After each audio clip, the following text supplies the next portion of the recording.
My name is Kelly Yarbrough, and I'm the Director of Community Programming at Prairiewood Retreat and Preserve in Manhattan, Kansas. Normally, I'd be busy coordinating our public event series, like yoga, open trail days, and artist receptions. But it's a weird time. In-person public programming is out. But I can't help noticing that some things haven't changed. We still need sunshine and fresh air. We need connection to each other and to places that matter. The Places Between Us is part podcast, part walking tour. Conversations from a distance with artists, poets, educators, and changemakers as they take us on virtual walks through their own special places. Hi. Hi. You look warm and cozy. I am warm and cozy. This is my Ernest Shackleton sweater. I feel like an Arctic explorer. Ooh, very good. Yeah. I am curious before we start talking if you want to just introduce where this lovely walk is happening. Yeah. I'm Tina Casagrand. I'm the editor and publisher of the New Territory magazine, and I live in Jefferson City, Missouri. This is Painted Rock Conservation Area. It's right on the Osage River in Missouri, so a little south of the Missouri River. The closest large town is Westphalia, which is kind of like a very German influenced town with lots of hills. And why did I choose it?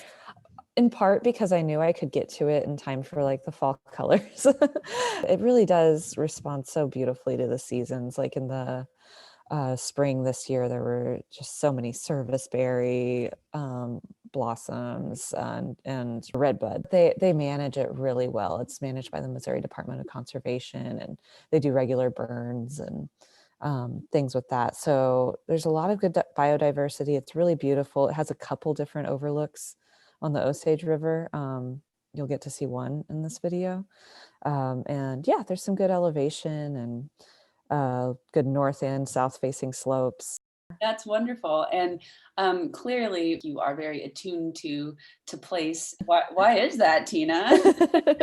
Oh, good question. Yeah, so I grew up in central Missouri. And I've lived all my life in central Missouri, really. So, as a young person, probably didn't appreciate that much and wanted to just get the heck out of here. But the more that I kind of started to learn about the world and myself and recognizing my own unique place in the world, I've gained a lot of self-confidence just by simply being from where I'm from. I'm also attuned to it academically, through some environmental and natural resources classes that I took in college, but more so with the people that I get to be around. So my fiance is, he does a lot of land management and wildland firefighting. I work for a few different invasive species organizations, and I did environmental journalism prior to starting the magazine that I run now. And that's a great segue into how we know each other. I tell people that I'm a fan turned friend. Aw, I love that. Because I knew about the New Territory magazine before I had met you personally. But it's been really cool just to get to know you a little bit better and hear about your vision for the various projects that you work on and the energy that you bring to them. So yeah, I'd love to just ask you to introduce the New Territory magazine. What is it? What does it do? When did it start? Okay, great. Let's see. So I started the New Territory in part because I really wanted to find my people. My people being people who live in the Midwest, who we can relate to one another, and I can, drop species names or climatic events, and you know what I'm talking about. With that, I guess, is kind of a literary sense of your place in the world. So I really wished for something in the Midwest that could pull people together like that. There's a magazine in the West called High Country News that is kind of treasured for its environmental and cultural reporting in that region. There's a whole big culture around Southern writing. I guess I was a little sad we didn't have that here. The basic idea of the New Territory is we're collecting long form stories about the land, people, and possibilities in the lower Midwest. So our focal area is Missouri, Arkansas, mostly like Ozarks, Arkansas, Oklahoma, Kansas, and Nebraska. So those 5 states are where we center. We color outside the lines all the time if it fits with the spirit. But yeah, basically we are working on our 10th issue. Each one is 112 to 128 pages of full color writing and art. There's some illustration. We have a lot of long form narrative journalism, but we also have a really robust literature section. I would say like first person personal stories about the Midwest and what it means to them. And I talk a lot about the environment, and that's what my whole background is in, but we aren't exclusively focused on the environment either, because I don't want to always be preaching to the choir, right? Like I would love to pull some people who might appreciate other aspects of the Midwest in and teach them something about environmental issues or just something to appreciate, in the same way that I would love people who come to the New Territory because it is environmentally inclined and then walk away learning something about a social movement or knowing a new author from our literature section that they might want to get to know better. There's a little bit of something for everybody in there, I feel Yeah. like. I mean, I've shared issues with friends or family members of different, interests, ages, backgrounds. But I think it's really cool. People get a kick out of seeing places that they recognize in print that isn't, Yes. just your local listing or whatever. It's a beautiful publication that's really well done, and just to recognize your own place in print is Yeah. really exciting. Well, thank you. Yeah, I'm glad you said that. Yeah, that's one of the big reasons why I feel like it needs to exist, and why it's important to give a lot of thought to a high quality publication focused on the area, because that does something to like your personal sense of self-esteem to see like the name of a place that you are from or that in print. Growing up as a teenager in the middle of Missouri, you get a lot of media out there that's glorifying the mountains or the beach or whatever, and then it's so much cultural stuff is happening in New York City or other big cities, and that seems so far away when you're 15 years old and feel landlocked. If I were to have seen a high quality magazine that said Lebanon, Missouri on the cover, it would have made me feel a little more aligned with somebody out there who Mhm. shared some of my values. So what got you to the place where you were an editor, founder of a Yeah, magazine? I always read a lot. I was an only child, so that was kind of my my friendship and outlet and all of that kind of stuff. Through politics and things like that, I started to learn how to define like what my values were, and I had a great, actually several great English teachers, but one in particular really turned me on to creative nonfiction. Really fell in love with that.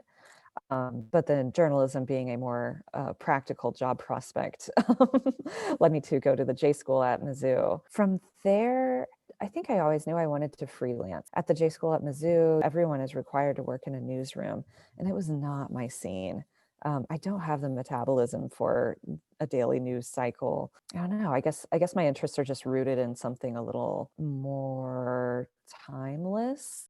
So I knew I wanted to do the more long form magazine, and I did some of that. But honestly, it was a moment where I had an article published on the website of National Geographic. That was huge for me. Like that was a dream of mine, right? And could have opened up into more, but I also kind of felt like a lot of space had been wasted explaining why anyone should care about Missouri in the first place. And that almost prevented me from getting to some of the more interesting parts of the story I'd written. Most of the outlets that do the good long form narrative journalism are national in scope. And so you kind of inherently have to write to that audience. And I just wanted to get to the point and write to the people who live here Yeah, and understand.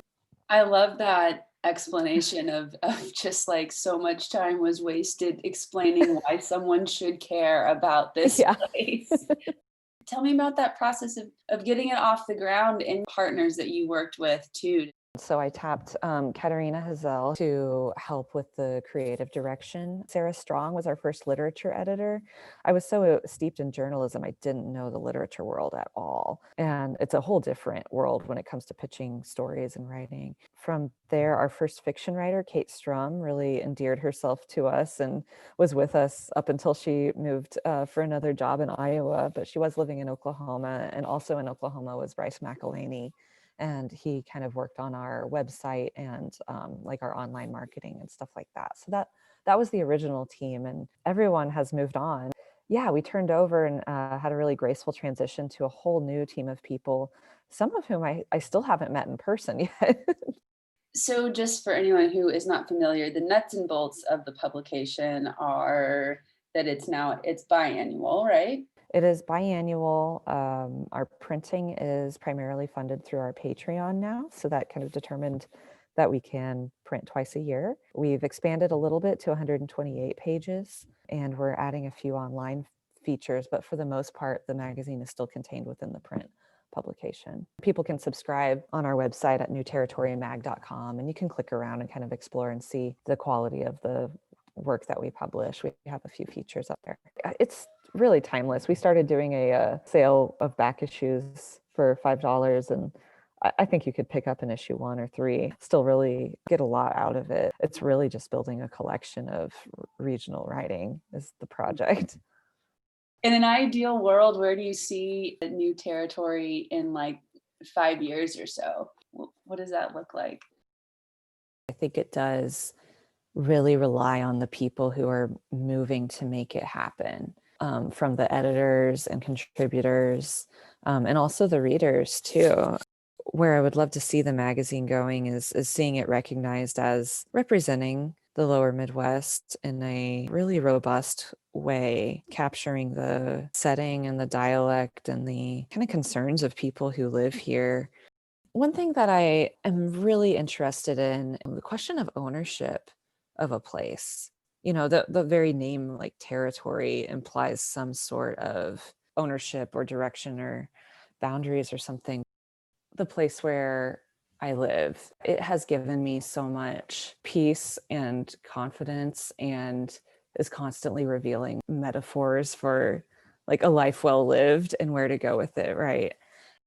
And my hope is that the New Territory can in some way connect Indigenous knowledge with where people are living and working like today, connecting the land to people who, you know, maybe are newer to the Midwest, whether it's California transplants or families who are refugees or immigrants from closer to home. Like, I think the more we can learn to like love the land where we live and really deeply understand it and connect with it, the more we're going to like watch out for our neighbors and kind of unite around it too. Like, we're so politically divided right now, but we're also all still occupying the same landscapes and seeing the same sunrises. And my hope is that we can connect on that and recognize each other as neighbors and friends across here.